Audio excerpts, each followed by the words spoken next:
S, ಇದು ಪ್ರಮುಖವಾಗಿ ನಾವು ಗಮನಿಸಿಕೊಳ್ಳಬೇಕಾದಂಥ ವಿಚಾರ. ನಾನು ಯಾಕೆ ಇದನ್ನು ಹೇಳ್ತಾ ಇದ್ದೀನಿ ಅಂತ ಹೇಳಿದರೆ, ಈ ನಾರ್ಮಲ್ ಆಗಿ ಕೆಲವೊಂದು ಗಾಂಜಾಗಳು ಸಿಗುತ್ತೆ. ಆದರೆ ಈಗ ಇಲ್ಲಿ ಪೊಲೀಸರು ವಶಪಡಿಸಿಕೊಂಡಿರುವಂಥದ್ದು MDMA. ಎಷ್ಟು ಅಪಾಯಕಾರಿ ಅಂತ ಹೇಳಿದರೆ, ಈ ಡ್ರಗ್ಸ್ಗಳನ್ನು ಡಿವೈಡ್ ಮಾಡಿದರೆ ಅವುಗಳಲ್ಲಿ MDMA ತುಂಬಾ ಅಧಿಕ ಕ್ವಾಲಿಟಿಯಲ್ಲಿ ಇರುವಂಥದ್ದು. ಈ ಮಿಕ್ಕಂಥ ಗಾಂಜಾಗಳೆಲ್ಲ ಏನೂ ಅಲ್ಲ. ಮೊದಲಾಗಿ ಕೇಸಸ್ಸನ್ನು ಗಮನಿಸೋದಾದರೆ 15 ಗ್ರಾಮಿಂದ ಪ್ರಾರಂಭ ಆಗುತ್ತೆ. ಹೈದರ್ ಅನ್ನುವಂಥ ವ್ಯಕ್ತಿ, ಆತನ ಬಂಧನ ಆಗುತ್ತೆ. ಆತನಿಂದ 15 ಗ್ರಾಮ್ ಅಷ್ಟು, 15 ಗ್ರಾಮ್ ಇಷ್ಟೇ ಇರ್ಬೋದಪ್ಪ. 15 ಗ್ರಾಮನ್ನು ವಶಪಡಿಸಿಕೊಂಡಿರುವಂಥ ಮಂಗಳೂರು ಪೊಲೀಸರು ಆತನ ಸುತ್ತ ಒಂದು ತನಿಖೆಯನ್ನು ಪ್ರಾರಂಭಿಸ್ತಾರೆ.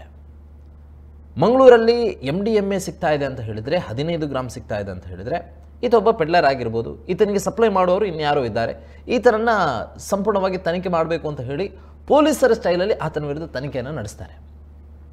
ಆ ತನಿಖೆ ಪ್ರಾರಂಭ ಆದಂಥ ವೇಳೆಯಲ್ಲಿ ಆತ ಬಾಯ್ಬಿಟ್ಟಿರುವಂಥದ್ದು ನೈಜೀರಿಯಾದ ಪ್ರಜೆ ಆಗಿರುವಂಥ ಪೀಟರ್. ಇದು 6 ತಿಂಗಳ ಹಿಂದೆಯ ಕಥೆಯನ್ನು ನಾನೀಗ ನಿಮ್ಮ ಬಳಿ ಹೇಳ್ತಾ ಇರುವಂಥದ್ದು.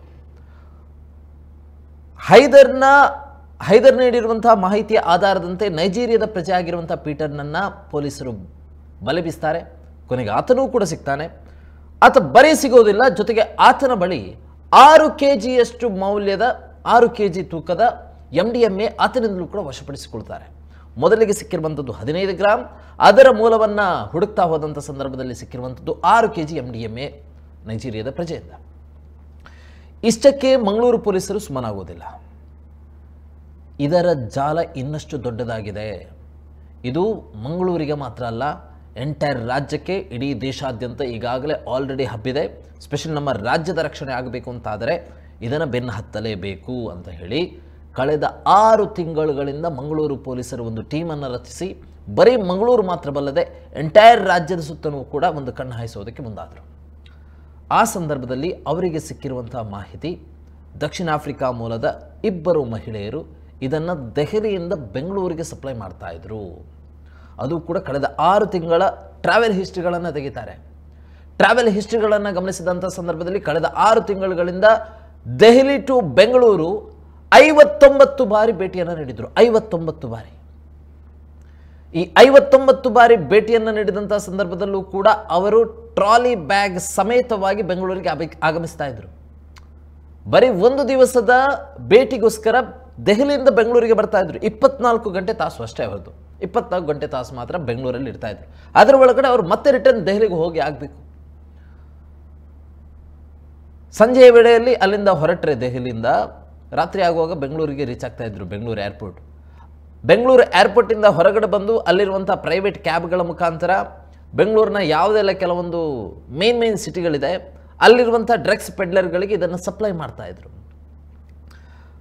ಮರುದಿವಸ ಪೂರ್ತಿ ಎಲ್ಲೆಲ್ಲ ಸಪ್ಲೈ ಮಾಡಬೇಕು ಅಲ್ಲೆಲ್ಲವೂ ಕೂಡ ಸಪ್ಲೈ ಮಾಡಿ ಅದೇ ದಿವಸ ಮತ್ತೆ ರಿಟರ್ನ್ ಹೋಗ್ತಾ ಇದ್ರು. ಅಂದರೆ ಕೇವಲ 24 ಗಂಟೆಯ ಕೆಲಸ, ಒಂದು ದಿವಸದ ಕಾರ್ಯಾಚರಣೆ ಹೊರತು.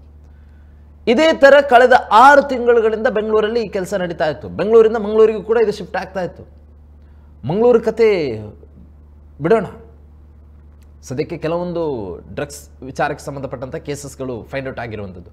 ಆದರೆ ಬೆಂಗಳೂರು ವಿಚಾರವನ್ನು ಗಮನಿಸೋದಾದರೆ, ನಿಮ್ಮ ಮಕ್ಕಳು ಏನಾದರೂ ಕೆಲಸಕ್ಕೆ ಅಂತ ಹೇಳಿ ಅಥವಾ ವಿದ್ಯಾಭ್ಯಾಸಕ್ಕೆ ಅಂತ ಹೇಳಿ ಬೆಂಗಳೂರಲ್ಲಿ ಏನಾದರೂ ಇದ್ದಾರೆ ಅಂತ ಹೇಳಿದರೆ ಸ್ವಲ್ಪ ಗಮನಿಸಿಕೊಳ್ಳಿ. ಒಂದು ಹೊರ ದೇಶ ನಮ್ಮ ದೇಶದ ಮೇಲೆ ಆಕ್ರಮಣ ಮಾಡಿ ದೇಶದ ಸಂಪತ್ತನ್ನು ಕೊಳ್ಳೆ ಹೊಡೆದರೆ ಮರಳಿ ಆ ಸಂಪತ್ತನ್ನು ಗಳಿಸಿಕೊಳ್ಳಬಹುದು. ಅಥವಾ ಒಂದು ದೇಶ ಆರ್ಥಿಕವಾಗಿ ಕುಗ್ಗಿ ಹೋದರೆ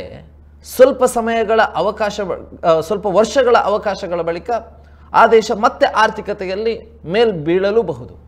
ಆದರೆ ಒಂದು ದೇಶ ಇಂತಹ ಮಾದಕ ವ್ಯಸನಕ್ಕೆ ಬಲಿಯಾದರೆ, ಅದರಲ್ಲೂ ಕೂಡ ಯುವ ಸಮೂಹ ಒಂದು ವೇಳೆ ಇಂತಹ ಮಾದಕ ವ್ಯಸನಕ್ಕೆ ಬಲಿಯಾದರೆ ಆ ದೇಶವನ್ನು ಮತ್ತೆ ಪುನರ್ ನಿರ್ಮಾಣ ಮಾಡೋದಕ್ಕೆ ಸಾಧ್ಯನೇ ಇಲ್ಲ. ಇದು ಬರೆದಿಟ್ಕೊಳ್ಳಿ. ಅಂತಹ ಪರಿಸ್ಥಿತಿ ಈಗ ಕರ್ನಾಟಕಕ್ಕೆ ಬಂದಿದೆ ರೀ.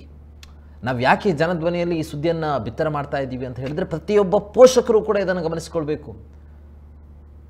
ನಿಮ್ಮ ಮಕ್ಕಳು ಏನಾದರೂ ಮಂಗಳೂರು ಕಾಲೇಜಿಗೆ ಹೋಗ್ತಾ ಇದ್ದರೆ ರಿಟರ್ನ್ ಬಂದಂಥ ಸಂದರ್ಭದಲ್ಲಿ ಅಟ್ಲೀಸ್ಟ್ ಅವರ ಬಟ್ಟೆಗಳನ್ನು ವಾಶ್ ಮಾಡುವಂಥ ಸಂದರ್ಭದಲ್ಲಿ ಪಾಕೆಟಲ್ಲಿ ಏನಾದರೂ ಸಿಗ್ತದಾ ಅಂತ ನೋಡಿ. ಡೈರೆಕ್ಟಾಗಿ ಪರ್ಸನಲ್ ಆಗಿ ಹುಡುಕಾಡುವಂಥದ್ದು ಬೇಡ. ಅಟ್ಲೀಸ್ಟ್ ಅವರ ಬಟ್ಟೆಗಳನ್ನು ಒಗೆಯುವಂಥ ಸಂದರ್ಭದಲ್ಲಿ ಪರಿಸ್ಥಿತಿ ಹಂಗಿದೆ ರೀ. 75 ಕೋಟಿ ಮೌಲ್ಯದ ಬರೀ ಒಂದು ಬಾರಿ ಅಟ್ಯಾಕ್ ಮಾಡಿದಂಥ ಸಂದರ್ಭದಲ್ಲಿ, ದಾಳಿ ಮಾಡಿದಂಥ ಸಂದರ್ಭದಲ್ಲಿ ಸಿಕ್ಕಿರುವಂತಹ MDMA 75 ಕೋಟಿ. 6 ತಿಂಗಳ ಕಥೆ ಹೇಳ್ತಾ ಇಲ್ಲ ನಾನು. ಬರೀ ಒಂದು ಬಾರಿ ದಾಳಿ ನಡೆಸಿದಂಥ ಸಂದರ್ಭದಲ್ಲಿ ಸಿಕ್ಕಿರುವಂತಹ MDMA ಮಾರ್ಕೆಟ್ ವ್ಯಾಲ್ಯೂ ಹೇಳ್ತಾ ಇರುವಂಥದ್ದು ಆಯುಕ್ತರು 75 ಕೋಟಿ. ಅಂತಹ ಎಷ್ಟೋ ಕೋಟಿ 59 ಬಾರಿ ಭೇಟಿ ನೀಡಿದ್ದಾರೆ. ಹಾಗಾದ್ರೆ ಎಷ್ಟು ಕೋಟಿ ಅಂತ ಹೇಳಿ ಲೆಕ್ಕ ಹಾಕೊಳ್ಳಿ. ನಿಮ್ಮ ಕ್ಯಾಲ್ಕುಲೇಟರಲ್ಲೂ ಕೂಡ ಬರೋದಿಲ್ಲ. ಮತ್ತೆ ನಾವು ಹೇಳ್ತೀವಿ ನಮ್ಮ ರಾಜ್ಯ ಸುರಕ್ಷಿತವಾಗಿದೆ, ಆರ್ಥಿಕತೆಯಲ್ಲಿ ಹಂಗಿದ್ದೀವಿ, ಇಲಾಖೆಗಳು ಅಷ್ಟು ಕೇಸಸ್ಗಳನ್ನು ಮಾಡಿದೆ. ಒಂದು ವರ್ಷದಲ್ಲಿ ಎಷ್ಟು ಕೇಸ್ ದಾಖಲಾಗಿದೆ ಅನ್ನುವಂಥದ್ದಲ್ಲ ರೀ ಮುಖ್ಯ. ಒಂದು ವರ್ಷದಲ್ಲಿ ಯಾವುದೇ ಕೇಸಸ್ಗಳು ಕೂಡ ದಾಖಲಾಗದೆ ಶಾಂತಿ ಸುವ್ಯವಸ್ಥೆಯಿಂದ ಇದೆ ಅನ್ನುವಂಥದ್ದು ಮುಖ್ಯ. ಮೊನ್ನೆ ಎಷ್ಟೇ ಮಂಗಳೂರಿನ ಜೈಲಿಗೆ ಕವಿತಾ ಸನೀಲ್ ಅವರ ಕಾರಿನ ಡ್ಯಾಶ್ ಕ್ಯಾಮರಾದಲ್ಲಿ ಒಂದು ವಿಡಿಯೋ ಸೆರೆಯಾಗುತ್ತೆ. ಜೈಲಿನ ಒಳಗಡೆ ಎಸೆದಿರುವಂಥ ವಿಡಿಯೋ. ಅದನ್ನು ಅಲ್ಲಿಯ ಪೊಲೀಸ್ ಜೈಲಾಧಿಕಾರಿ ಹೇಳ್ತಾ ಇದ್ದಾರೆ, ಅದು ಕಾಫಿ ಮತ್ತು ಟೀ ಪುಡಿ ಎಸೆದಿರುವಂಥದ್ದು ಅಂತ ಹೇಳಿ.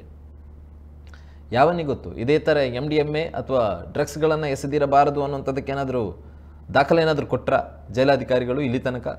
ನೋ. ಜೈಲಲ್ಲಿದ್ದರೂ ಕೂಡ ಇಂತಹ ವಸ್ತುಗಳು ಸರಬರಾಜಾಗುತ್ತೆ ಮಂಗಳೂರಲ್ಲಿ. ಅಂಥ ಪರಿಸ್ಥಿತಿ ಈಗ ಪ್ರೆಸೆಂಟ್ ಇರುವಂಥದ್ದು. ಹಾಗಾಗಿ ರಾಜ್ಯದ ಯುವ ಸಮೂಹದ ಕೈ ಸೇರ್ತಾ ಇದೆ ಇಂತಹ ಅಪಾಯಕಾರಿಯಾಗಿರುವಂಥ ವಸ್ತು.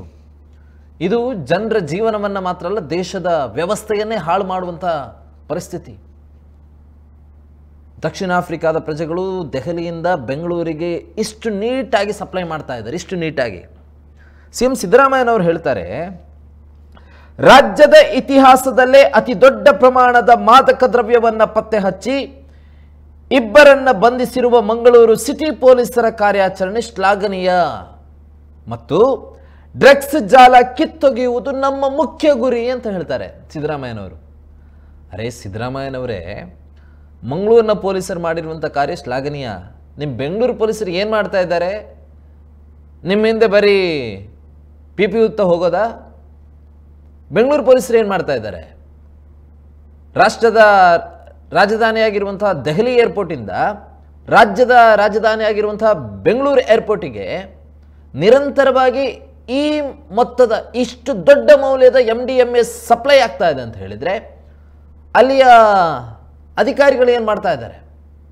ವಿಮಾನ ನಿಲ್ದಾಣದ ರಕ್ಷಣಾ ಸಿಬ್ಬಂದಿಗಳು, ಕಸ್ಟಮ್ಸ್ ಅಧಿಕಾರಿಗಳು ಏನು ಮಾಡ್ತಾ ಇದ್ದಾರೆ? ಅವರೆಲ್ಲರಿಗೂ ಕೂಡ ಗೊತ್ತಾಗಿಯೇ ಈ ಡೀಲ್ ನಡೀತಾ ಇದೆಯಾ? ಏನು ಇದರಲ್ಲೂ ಕೂಡ ಶಾಮೀಲಿದೆಯಾ, ಪಾಲಿದೆಯಾ? ಇಷ್ಟು ದೊಡ್ಡ ಮಟ್ಟಗಿನ MDMA ಸಪ್ಲೈ ಆಗ್ತಾ ಇದೆ. ರಾಜ್ಯದ ಇತಿಹಾಸದಲ್ಲೇ ಮೊಟ್ಟ ಮೊದಲ ಬಾರಿಗೆ 75 ಕೋಟಿ ಮೌಲ್ಯದ MDMA ಪತ್ತೆ ಆಗಿರುವಂಥದ್ದು. ಇದನ್ನು ಕೂಡ ಹೇಳ್ಕೊಳ್ತೀರಾ? 5 ವರ್ಷ ಆದ ಬಳಿಕ ನನ್ನ ಸರ್ಕಾರದಲ್ಲಿ, ನನ್ನ ಆಡಳಿತಾವಧಿಯಲ್ಲಿ ರಾಜ್ಯದ ಇತಿಹಾಸದಲ್ಲಿ ಕಂಡು ಕೇಳರಿಯದಂತೆ 75 ಕೋಟಿ ಮೌಲ್ಯದ MDMA ಅನ್ನು ನಾವು ಪತ್ತೆ ಹಚ್ಚಿದ್ದೀವಿ. ಇದು ತಮ್ಮ ಸಾಧನೆನಾ? ಇದು ಕರಾಳ ಇತಿಹಾಸ ರೀ. ಇತಿಹಾಸ ಅನ್ನುವಂಥದ್ದಕ್ಕೆ 2 ವಿಭಾಗ ಇದೆ. ಒಂದು ಒಳ್ಳೆಯ ರೀತಿಯಲ್ಲಿ ಇತಿಹಾಸ ಬರೆದರೆ ಓಕೆ, ಮುಂದಿನ ಪೀಳಿಗೆಯವರು ಅದನ್ನು ಓದಿಕೊಂಡು ಅರ್ಥ ಮಾಡ್ಕೊಳ್ಬೋದು. ಇದು ಒಳ್ಳೆಯ ಇತಿಹಾಸ ಅಲ್ಲ, ಕರಾಳವಾಗಿರುವಂಥದ್ದು. ರಾಜ್ಯ ಸರ್ಕಾರ ತಲೆ ತಗ್ಗಿಸುವಂಥದ್ದು. ನಿಮ್ಮ ಆಡಳಿತಾವಧಿಯಲ್ಲಿ ಕಳೆದ 6 ತಿಂಗಳುಗಳಿಂದ 59 ಬಾರಿ ವಿದೇಶಿಯ 2 ಪ್ರಜೆಗಳು ಬೆಂಗಳೂರಿಗೆ ಡ್ರಗ್ಸ್ ಸಪ್ಲೈ ಮಾಡ್ತಾ ಇದ್ದಾರೆ. ನಾಚಿಕೆ ಆಗಬೇಕು ನಿಮ್ಗಳ ಯೋಗ್ಯತೆಗಳಿಗೆ. ಅವುಗಳನ್ನು ಕೊಂಡಾಡ್ತಾರೆ ಬೇರೆ. ಇದಲ್ಲದೆ DK ಶಿವಕುಮಾರ್ ಅವರು ಹೇಳ್ತಾ ಇದ್ದಾರೆ, ಮಂಗಳೂರಲ್ಲಿ 7 ಗಂಟೆ ನಂತರ ಏನೂ ಇರೋದಿಲ್ಲಪ್ಪ, ಎಲ್ಲನೂ ಕೂಡ ಡೆಡ್ ಆಗೋಗಿದೆ, ಬರೀ ಧಾರ್ಮಿಕ ಕಾರ್ಯಕ್ರಮಗಳು ಮಾತ್ರ ನಡೀತಾ ಇದೆ. ಹಾಗಾದರೆ DK ಶಿವಕುಮಾರ್ ಅವರೇ, ತಾವು ಬಯಸಿದ್ದನ್ನ ಮಂಗಳೂರಿನ ಜನತೆಗೆ ತಾವು ಹಾಗಾದ್ರೆ ಬಯಸ್ತಾ ಇರುವಂಥದ್ದು ಇದನ್ನೇನಾ? 7 ಗಂಟೆ ನಂತರ ಇದೇ ಥರ MDMA ಡ್ರಗ್ಸ್ಗಳು ಸಪ್ಲೈ ಆಗಲಿ ಅಂತಾನ? ಧಾರ್ಮಿಕ ಕಾರ್ಯಾಚರಣೆ ನಡೀತಾ ಇದೆ ರೀ, ನಡೀಲಿ. ದೈವಾರಾಧನೆ ನಡೆಯುತ್ತೆ, ಯಕ್ಷಗಾನ ನಡೆಯುತ್ತೆ, ಪೂಜೆ ಪುನಸ್ಕಾರಗಳು ನಡೆಯುತ್ತೆ 7 ಗಂಟೆ ನಂತರ ಮಂಗಳೂರಲ್ಲಿ. ಕಳೆದ ಹಲವಾರು ವರ್ಷಗಳಿಂದ ನಡೀತಾ ಬರ್ತಾ ಇದೆ, ಇವತ್ತಿಗೂ ಕೂಡ ನಡೀತಾ ಇದೆ. ನಿಮ್ಮ ಸರ್ಕಾರ ಬಂತು ಅಂತ ಹೇಳಿ ಡ್ರಗ್ಸ್ಗಳನ್ನು ಸಪ್ಲೈ ಮಾಡಬೇಕಾಗಾದ್ರೆ ರಾಜ್ಯದ ವ್ಯವಸ್ಥೆ, ಆಡಳಿತ ವ್ಯವಸ್ಥೆ ಎಷ್ಟರ ಮಟ್ಟಕ್ಕೆ ಕೈ ಮೀರಿದೆ ಅನ್ನುವಂಥದ್ದು ಕೂಡ ಪ್ರಮುಖ.